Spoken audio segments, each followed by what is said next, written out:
heading off to Hobart this weekend on the back of a big result and a bit of an extra break, which I'm sure has been nice for the team. How have the players responded to training this week and looking ahead to another big game? Yeah, it's nice to have a trip home away from home, we'll call it. 3 days off after Thursday's performance, which obviously it's good to take that break knowing that you've got those 3 points in the bag. Obviously we turn our attention immediately to Central Coast this weekend. We've been able to get a solid week of training and we're in a position now as a coaching group. We've got a lot of problems to solve in terms of selection, so it's good to have a healthy group of players to select from going in this weekend. You talk about that extra break coming off the last game. Is it almost sort of rather have a quicker turnaround after a performance like that to keep the momentum going in a sense? Yeah, I mean, nail on the head there. You talk about momentum. Obviously, the previous week was trying to turn around from a Sunday to a Thursday, and obviously there's some challenges there. We look at the output of the players physically and what we need to do week in, week out to play the way we play. So the break we frame in terms of that being a benefit for a majority of the group, and it gives those that are pushing for starting spots the opportunity to get additional feedback, look at what they can improve and how they're going to impact during the week to put themselves in contention for selection this week. On top of the performance in and of itself, and obviously beating a rival top of the table team, how pleasing was it for you in that we hadn't won back-to-back games yet this season, and the time that we do that is that Sunday to Thursday turnaround? How pleased were you with the mentality, the strength of the team to achieve that? Again, you touched on that mentality, and I think that comes with having the confidence and belief in what we're doing. I've always said that's our focus, regardless of the opposition, the threats they pose.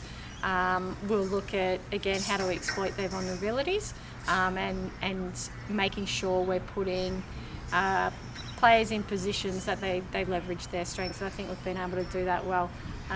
That's obviously speaking on an individual basis. I think collectively now we have a really good understanding of our principles and what we're doing in each phase of the game.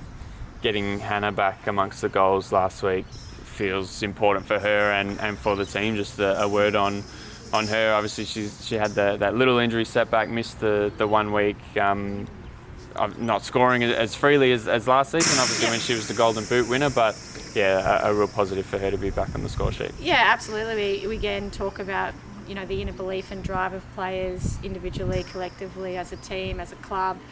When it comes to strikers, obviously they put a lot of pressure on themselves to score. We spoke about, and it's been identified how we're scoring goals is again a collective. The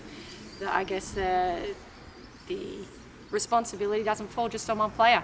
And I think that the quicker we understand that, and the players in those positions can relieve themselves on, their own expectations, build confidence in their preparation in terms of their capabilities and their unique dominant qualities.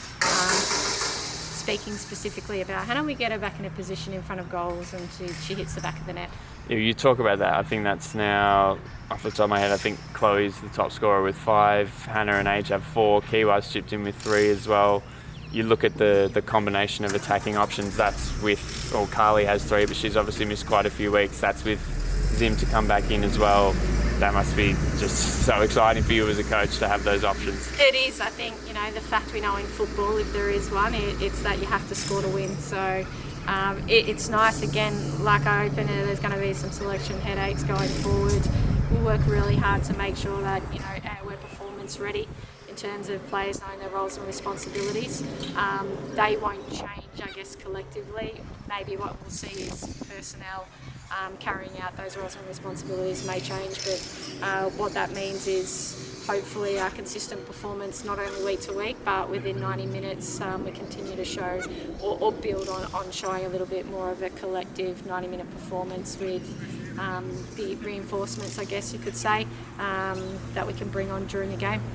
Coming up against the Mariners for the first time, it feels like they're sort of flying under the radar a little bit. Obviously, from our perspective as the new team last season, around the top of the table, garnered a lot of attention. Mariners quite similar. They've had a lot of success, but maybe aren't being spoken about as much.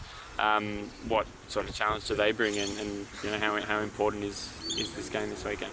Yeah, well, every game's important because there's always 3 points up for grabs, and I think that's always the approach we take, is that no game is more important than another. No opponent is treated differently in terms of what we do to prepare to at least put the best performance we can against that specific opposition. But again, driving our own key principles.